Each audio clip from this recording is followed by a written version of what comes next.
All right, this is a proof of concept for these bypasses for the path traversal and Power Platform. I'm going to just run this test, and essentially what's going to happen is as it runs, we'll see a file pop up over here. This was just put in my OneDrive and synced down, and essentially just what it looks like in the Power Automate workflow. If I zoom in here, this was the original path traversal that does not work anymore. This was patched. In fixing that, we resolved through email this bypass where I put %2e instead of a period, and that fails as well, but it does work still another bypass if you use a backslash. And so now I uploaded this link file.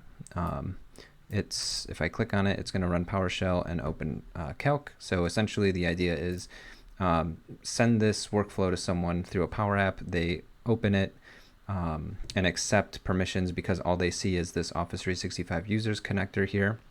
And once they approve of that and open the app, it will drop a file on their OneDrive, which then, if they sync to their computer, is basically, maybe you overwrite their Microsoft Edge on their desktop with a shortcut to PopCalc or something like that. So just one idea, but you essentially have full read-write over any SharePoint site they control, all OneDrives they can see, so obviously their own, as well as without path traversal, still this connector does give access to anything in Outlook as well. So, read their emails, send emails as them, create mail rules, all that good stuff. Teams also, it works.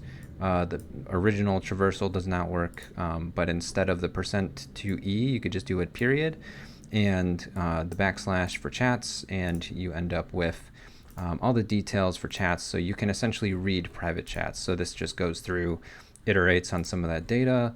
For all the chats, it's going to pull out the Teams chat messages, and so you see private message to test user is the content.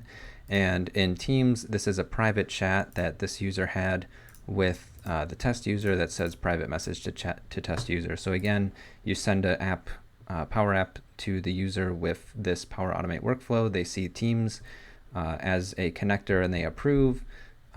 Even though Teams out of the box, this connector cannot pull private chats, you can actually get access to those with a path traversal with the get a team action. So that's it.